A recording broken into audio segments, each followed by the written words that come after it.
Assalamualaikum warahmatullahi wabarakatuh. Perkenalkan, nama saya Imelda Novita Mentari Adam, stambuk I1C12003, Prodi Ilmu Kelautan, Fakultas Perikanan dan Ilmu Kelautan. Pada kesempatan kali ini, saya akan menjelaskan dasar-dasar menggunakan aplikasi PowerPoint yang sangat cocok untuk pemula. Untuk membuat suatu presentasi sederhana, cukup ingat 3 hal berikut.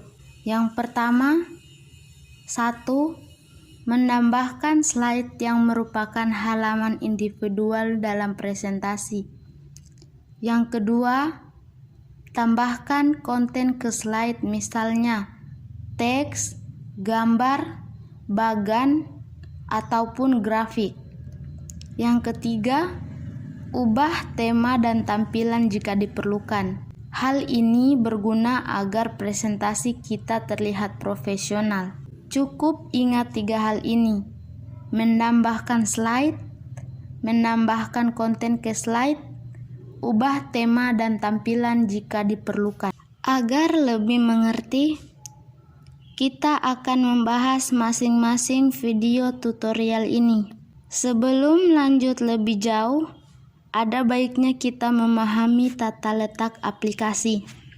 Mari kita telusuri opsi menu utama, sehingga kita dapat mempelajari PowerPoint dengan cepat. Jika kita memahami tata letak aplikasi, maka ini sangat membantu dalam membuat presentasi dengan lebih cepat. Saya akan menjelaskan mengenai ribbon, yang biasa kita kenal dengan sebutan menu bar. Menu bar berisi serangkaian tab, yang masing-masing memiliki seperangkat alat dalam membuat presentasi. Yang pertama ada tab file. Tab file ini secara umum berisi perintah untuk menyimpan, mencetak, dan mengekspor presentasi.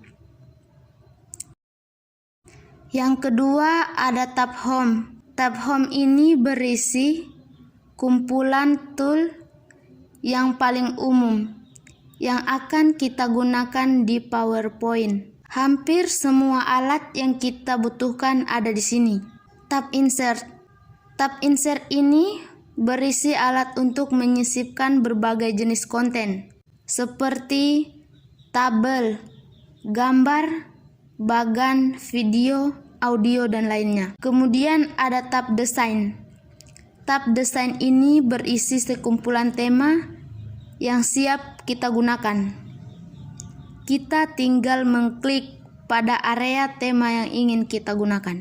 Selanjutnya ada tab transisi. Pada tab transisi ini berisi animasi slide yang aktif. Kita juga bisa menambahkan suara selagi slide aktif. Tinggal kita pilih suara yang diinginkan untuk digunakan. Kemudian ada tab animasi atau animation. Pada tab animasi ini berisi tool-tool untuk membuat animasi. Kemudian tab slide atau tab slideshow berisi tool untuk mengontrol pengaturan yang terkait dengan tampilan presentasi. Kemudian ada juga tab preview. Pada tab ini berisi sekumpulan alat pendukung yang diperlukan dalam slide. Kemudian tab view. Tab view ini berisi tools untuk mengatur tampilan kerja PowerPoint kita.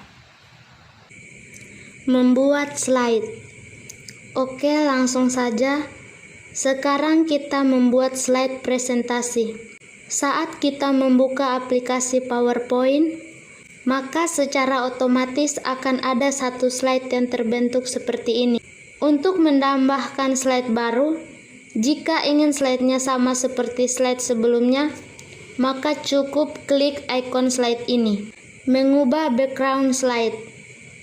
Pada slide yang ingin diubah, contohnya ini, kemudian pilih menu desain, lalu klik pada format background, lalu pilih jenis pewarnaan, yang diinginkan sesuai keinginan. Menyimpan slide.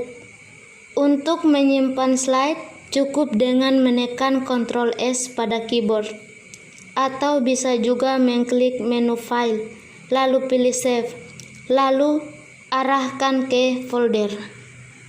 Cukup sekian tutorial dari saya, semoga dapat membantu teman-teman. Selanjutnya, saya akan menjelaskan tentang pengenalan dasar mikroskop Excel.